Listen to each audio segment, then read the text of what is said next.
हमें यह समझ नहीं आता कि हमें अंग्रेज़ों ने लूटा या हमारे देश के नेताओं ने। देश की संपत्ति को बेचा जा रहा है और आप चुप हैं। जय हिंद। अभी हम किशनगंज रेलवे स्टेशन पे मौजूद है, प्लेटफॉर्म नंबर 1 पे, और हमारे पीछे आप लोगों को बड़ी बड़ी पहिया दिख रहा होगा। यह पहिया रेलवे का है और यहाँ आज से कुछ दिन पहले रेलवे की एक बोगी जो अंग्रेज़ ने हमें दे के गया, अंग्रेज़ों ने लूटा भी और अंग्रेज़ों ने मुझे बहुत सारा चीज़ दे के भी गया।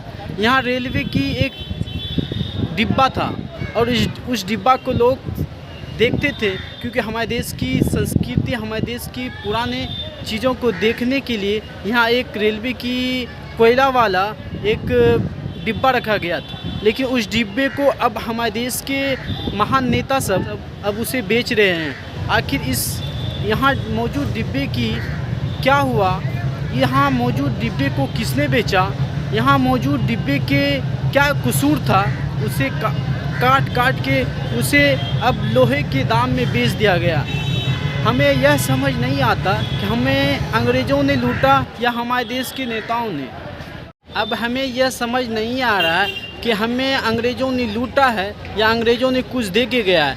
जितना कि हमारे देश को अंग्रेज़ों ने लूटा है, उससे ज़्यादा तो हमारे देश के नेता ने उस अंग्रेज़ों के किए हुए कारनामे के रास्ते पे चल के और भी हमारे देश को बर्बाद और बेचने के चक्कर में लगे हुए हैं। यहाँ के वर्तमान विधायक और सांसद और यहाँ के बहुत बड़े वर्तमान विधान पार्षद के एमएलसी साहब डॉक्टर दिलीप कुमार जायसवाल से हमारा आग्रह है कि आप इसके ऊपर थोड़ा जांच करवाएं और इस डिब्बे की क्या हुआ, आखिर इस डिब्बे के ऊपर कौन सा भगवान का कृपा हुआ कि अब उस डिब्बे को उठा के यहाँ उसे काट के यहाँ से अब एक लोहे के भाव में उस डिब्बे को बेचा गया। अब यहाँ सिर्फ और सिर्फ रेलवे के उस डिब्बे का सिर्फ और सिर्फ बड़ा पहिया दिख रहा। क्या पता इस पहिए को भी कल परसों और 2-4 दिन में इस पहिए को भी हटा दिया जाएगा।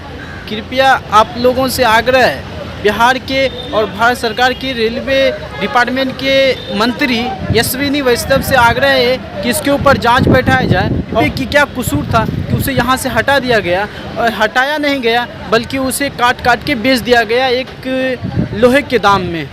इसी तरह हमारे देश के संपत्ति को आप लोग बेचते रहिए और हम लोग देखते रहेंगे, क्योंकि हम लोगों में उतनी पावर नहीं, हम आम लोगों में उतनी पावर नहीं, क्योंकि हम आम लोग 200 और 400 में बिक जाते हैं, 2000, 4000, 5000 में बिक जाते हैं। यहाँ तक कि एक खस्सी भी 5000, 10,000 में बिकता है, लेकिन हम लोग बोट 200, 400 और 500, 1000 में बेच देते हैं। इसका ही एक बहुत बड़ा वजह है कि आज हमारे देश की संपत्ति को बेचा जा रहा है और हमारे देश के लोग देख रहे हैं, ना तो कुछ कर पा रहे हैं, वो सहाय हो गए हमारे देश के लोग।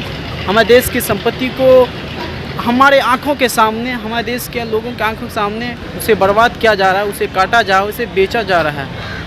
जय हिंद। यहाँ गौर से देखिए, यहाँ बैरिकेटिंग भी लगाया गया, वाइट आप लोगों को दिख रहा है, चारों ओर से बैरिकेटिंग भी लगाया गया था जिससे कि यहाँ मौजूद डिब्बे की सुरक्षा हो सके, यहाँ चोर और डकैत ना घुसे।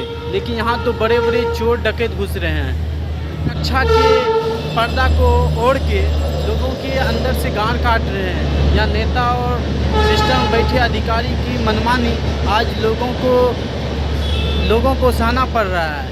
आप लोग ज़रा गौर से बताइएगा कि इस डिब्बे को कहाँ ले गया गया और इस डिब्बे को क्या किया गया होगा, आप लोग ही बताएंगे।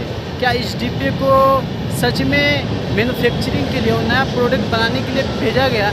क्या इस डिब्बे को फिर से नया आकार दे के फिर यहाँ लाया जाएगा या नहीं, या फिर इस डिब्बे को क्या किया गया, आप लोग बताएंगे। आप ही लोग हमारे देश के नागरिक की गलत सिस्टम की वजह से, हमारे देश के नागरिक के वजह से ही आज हमारे देश की संपत्ति को बेचा जा रहा है और आप चुप हैं।